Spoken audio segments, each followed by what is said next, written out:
Hello, and welcome to FxWB New Beginnings podcast with Michelle. What a week it has been, or the first 2 weeks of the year. It's been cold in my neck of the woods. How about yours? I believe that all is going to be well. It's winter here in Indiana, and we just have to deal with it, right? Today, I want to share with you some more about my story and kind of shine some light on some things that has happened to me during the years and help others to understand my journey and my struggles. It may help you.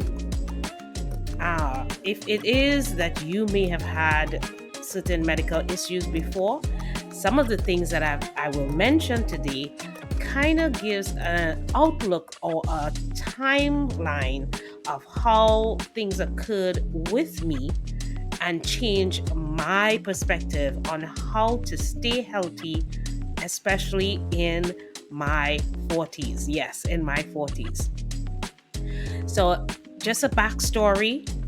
Michelle Bailey here, and I am a mature athlete. As I mentioned last week, I have been an athlete in the bodybuilding field since 2002, and my last competition I did was in 2021. This is August 2021. I have been a figure athlete as well as a wellness athlete. And for me, lifting, working out, weight training is a lifestyle that I've attained since I was 16. And I still do it to this day because I enjoy that way of living. I love to be physically active, and it helps me to stay consistent with feeling healthy and being healthy. As a bodybuilder athlete, we always have to look at the things that which we eat. And I competed sometimes once or even 4 times in a year. So I was constantly dieting. Remember, dieting is not a bad word, it's just a way of eating. And for me, while I did that, I would see my body transform for each competition that I did. In December of 2021, I had a surgery. This surgery entailed me having to go under to change what was going on with me. I've had endometriosis in my life cycle since I was about probably maybe 12 or 13. I've noticed that I've had a lot of trouble with my menstruals.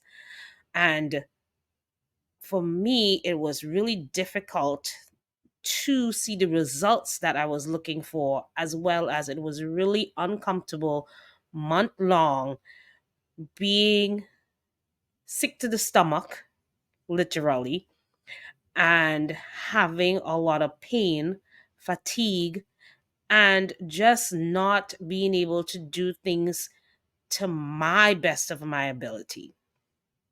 I turned to exercising to help me feel better because once I kept moving, I was able to feel energized, and my food will help give me that energy boost that I needed. But I had to keep moving, I had to keep going. Once I stopped in the night, that's when I would feel a lot of pain, hurt, and just high levels of fatigue. And I would have to just literally fall to sleep to be able to get through the night. When I was diagnosed with endometriosis, I did my first surgery in 2003. And this is just at the beginning of me becoming a bodybuilder or entering the field of bodybuilding. So my recovery time, 6 weeks after I had my first surgery. So this surgery, it it it took me down. I'm not one to sit down for long periods, but I had to listen to the doctor, and for 6 weeks I had to stay sedentary. Not my cup of tea. But I listened because I wanted to get back into my bodybuilding and lifting and working out. So I had an open myomectomy in 2003. Fast forward 10 years, I had my son in 2013. Now, I was told prior to having my surgery and even after my surgery that I may not be able to have children. So for me, thinking about having a child was nowhere in the books. I just wanted to live, work out, and feel better. Between that 10 years, working out was my lifestyle continuously. And I had a goal in mind to want to win a competition. So I was always working out, always looking at what I ate, and really focusing on staying healthy. I was told, obviously, having this surgery, that this is going to come back probably by 2008. So they say, in 5 years, we might have to do this surgery again. But I decided I don't want to be under the knife again. I wanted to make sure that I stayed healthy. So the more I work out, the more I look at what I eat, it helped me stay healthy. And actually, when we were doing follow up visits, it showed that my endo was growing at a slower rate. So I was really happy about that. Come 2013, I was blessed with a gift of a son, and that was really, again, as I said, I wasn't planning anything. It just happened, and I am thankful for this gift. And I continued in the field of bodybuilding. I continued working out, and I continued sharing with others because I am a personal trainer. So I continue sharing with others my story so that they know they can do it too and they can see the results that they are looking for. But of course, so after 2013, I had a good stint in bodybuilding. I was able to win shows, as I shared before. And as you can see, I was able to be the best shape and the best me when it comes physically and mentally and psychologically. I was the best me at that time of my years. I was like 45. So that 40 to 45, I enjoyed working out. I enjoyed getting the results that I saw. And then in 2021, I felt like, okay, I think this thing is back because I was having more and more difficulty with training during that same 40 to 45, where I wasn't seeing the results that I think I should be getting at a faster rate. And the pain was there again. So I decided, okay, I want to try and see what's going on and see if I need to do a surgery again. And yes, after following up, there were a lot of scarring. And yes, endometriosis is scarring of the uterus and outside. It could be anywhere. It's endometrium. It could be anywhere in your body. It could be in your fallopian tubes. It's just scarring that sometimes you can also have the development of cysts and tumors in different places of your body. For me, it was more so scarring of the outer uterus in my fallopian tubes, and it just was painful. and I just wanted to do something about it. So in December 2021, I got an endometrial ablation, and I also did an exam for um, checking the insides of my cervix and my uterus. I did a diagnostic laparoscopy just to make sure things were kind of safe, to be able also remove anything that's in there that may be creating problems. And then everything else happened. So remember, we talked about the stages of our life cycle, which is the menopause life cycle. Now, at December 21, going into 2022, I am 45, 46, 47. We're going up in these age bracket, which at this stage of life, coming off of that surgery and being in perimenopause stage. So remember, we talked about that last week. We talk about the different stages. The first one being the normal preteen or puberty. When you first see your menstrual, you're fine. Reproductive time of life, you're feeling really good. You're having all the best time of your life. You could have children, um, and you are able to, you don't have menopausal symptoms at this time. You're a teen, early 20s, 30s, and you are fine, right? Hormonal changes do happen during puberty, but then it kind of like taper off, and you are in your life cycle, the height of your time. But then we head on over to when things start to go downhill. As we pass that 30s, things start to change. It's just another part of your life cycle, and your body's changing with this part of your life cycle. So for me, it was the same. This stage is where you get hormonal changes. So things were at its height during your teens, 20s, early 30s. Now we're going downhill. Hormonal changes occurring. You have, normally, this is, they say, about 4 years. It could be more for some, it could be less for some. All right. And this is the perimenopause part of the life cycle. That's where a lot of women are talking about it now. You go on Facebook or YouTube, anywhere, you have ladies talking about it. But it's a lot. It's part of our life. We go through it. Some people say we didn't invite it. We didn't invite it. It just happens, right? It just happens, right? Um, it's but it's a normal part of the reproductive journey. This is just what happens to us, but everybody's different. So for me, after having that surgery, it propelled me to seeing all of the wonderful symptoms of perimenopause.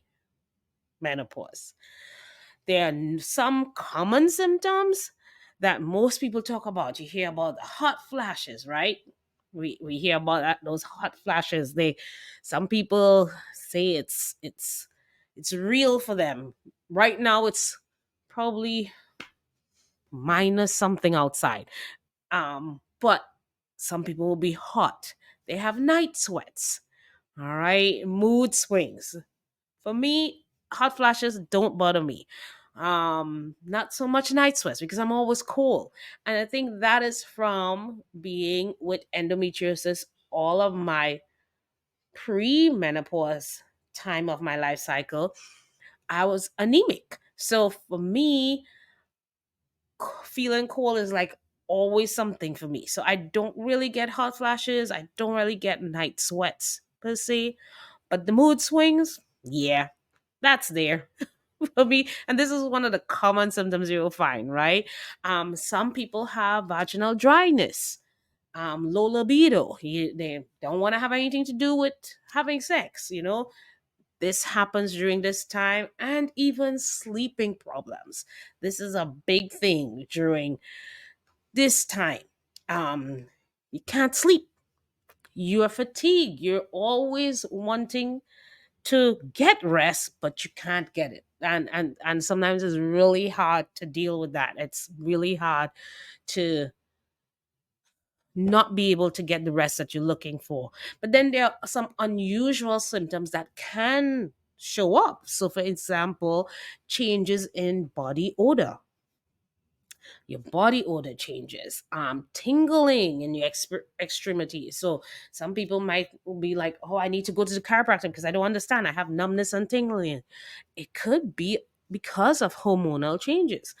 If you went to the chiropractor and nothing is really wrong with your bone structure, but you have tingling in the extremities, right? um some people see floaters. You know, so, for instance, it might be that you're dehydrated, and that could happen too during this time. You become dehydrated more often than not. Other than environmental factors, hormonal factors can have a part to play in that. Gum and teeth problems, your taste changing. Some people have increase in allergies. That's a big one. Dryness in the eye, vision changes, brain fog. We talk about that one a lot. We forget things like all the time. Some people have vertigo. That might be occurring for them. And it just come out of the blue. They never knew they had that, or they never had that problem before, but it showed up. For me, let's see, I may have brain fog at times. That was a big one of the things for me. Dryness. So for me, I'm from the Caribbean, and naturally I love the warm temperatures. So these winters, I'm always cool. My skin get really dry during this time, so I'm using more oils, and I use a lot of herbal oils and natural stuff to stay hydrated, as well as I drink a lot of water, coconut water, um, teas, herbal teas, just to stay hydrated as well. So for me, dryness, some people get itchy. My skin are not, it's not that itchy, but it gets dry. But it could be both environmental as well as hormonal change, because I've never had dry skin before. I've never had that problem until this time of my life. Um, and being in Indiana. So for me, it hasn't really been extreme symptoms. I have a very high tolerance for pain. So for me, I don't really notice pain. I probably do have some problems with pain, numbness, and tingling, but it doesn't really bother me because I still work out a lot. I still lift. So for me, it is not as noticeable. I could say that. But skin health, I think that has been one of my most obvious signs of or symptom of in this time of perimenopause. I really don't like the dry skin thing. It's annoying for me. But what about you? You may be having some issues. One another thing, weight gain. That's a big one. After my surgery, put on 20 pounds. I've heard ladies said before that they don't know where. They just all of a sudden have on 30 pounds. And it just happened out of the blue. For me, I had my surgery in December of 2021. I will say by October of 2022, I probably put on about 20 pounds. And I'm like, where did this come from? I'm still working out. I'm still looking at what I eat. I'm very active, doing all the things that I need to do. And here comes this weight.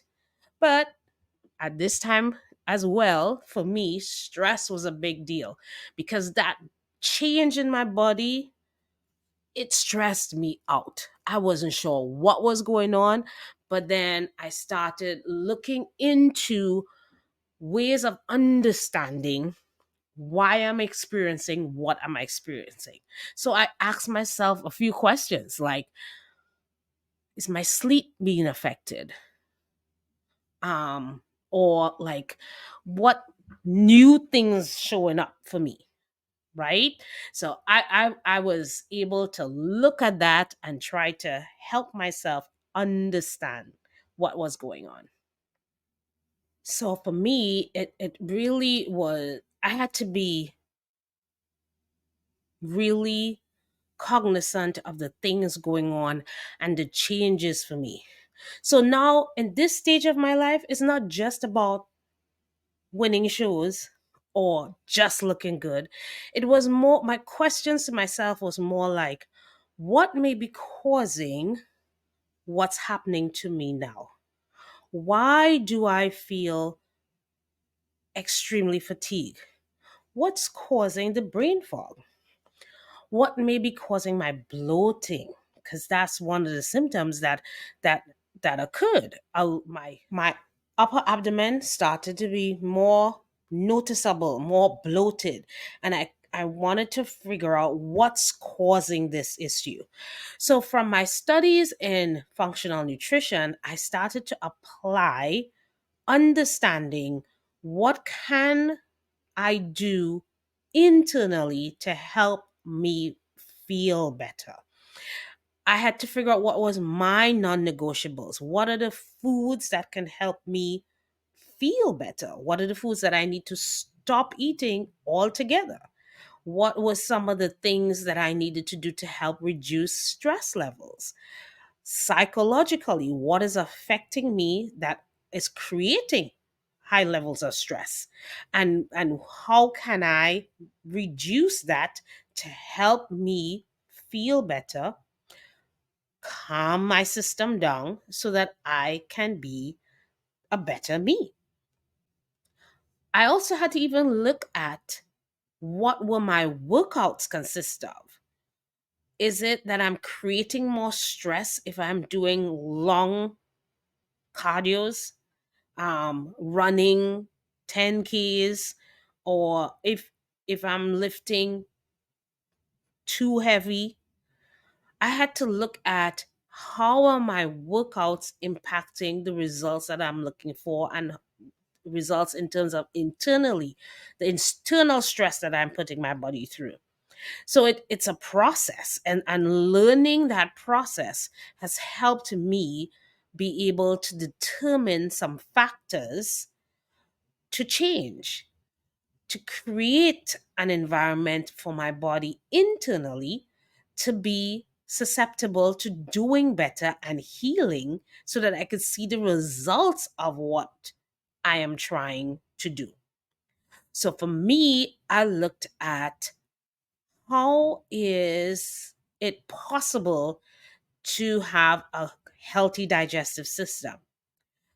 Because if I have a healthy digestive system, if I have a healthy gut, I would be able to get the right nutrients coming out of the foods that I'm intaking. Also, if I have a healthy gut, I can help that brain and gut access to be healthy as well, so I could reduce brain fog. I can also think of what are some of the things that I can do externally to help me have a better mindset, to be able to see the results and to affirm the results that I was looking for. And that is what has brought me into this space of nutrition, functional nutrition, functional movement, the movement that I need for me to do better and to see the results that I'm looking for, having the right mindset and being mindful of external and internal factors, which may be my non negotiables to deal with, and be able to enter in things that will help me stay on a positive outlook. And then, you know what? One of the things that I get great satisfaction from is sharing it with you.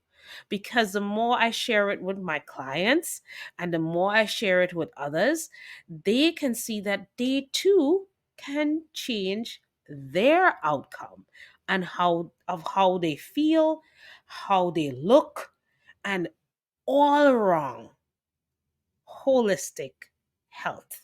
and healthy lifestyle. So, this is just me sharing my story with you guys. And I want you to realize that it takes time. So, me figuring this out and working on myself, that was 2022, 2023. I am seeing now the results of what I've been doing. And I will share here, as you can see some of my photos. I've been seeing the results that's they're there. It's slow on coming, but they're there. And the small wins are always great to get because they add up. Being consistent helps you get those goals, because if you're consistent with the grind, as they would say, you would be able to see the accumulative long-term goal appearing right before your eyes. And I'm very grateful for even changing my mindset and understanding this is a different era, and being able to understand that, hey, we can change this if we follow different systems to get the results that I've been getting years before. Because I am at a different stage of my life cycle, and I am able now to understand that there are certain things that I cannot eat and even do physically that will not allow me to get the results that I'm looking for. So I will continue my journey, and I hope you do the same. If you need help with this, guess what? Come on board with us at Functional Wellbeing, and we can help you get the results that you are looking for. It is a process. It's a systematic process. It's not a cookie cutter thing. It works though if you follow the process and be committed, consistent, so that you can see the goals that you want to achieve. And not just about the scale as a goal, but more so a healthier you. So you can live a healthier life. And guess what? The weight will become an outcome of living a healthier life. So thank you so much for listening to my story and what I've been through. I do hope this has helped someone else out there that probably really confused about what's going on with them, and not seeing the results that they want, and they're not too sure what to do. I really do hope this my example can be one for you to start living better. Thank you so much for listening. I do hope you have a great week. Share this with someone. I would love for you to subscribe to my channel, FxWB New Beginnings Podcast with Michelle. I would love to hear your story as well. So connect with me, leave a comment below, join us, and we can help each other live better. Have a great week, guys.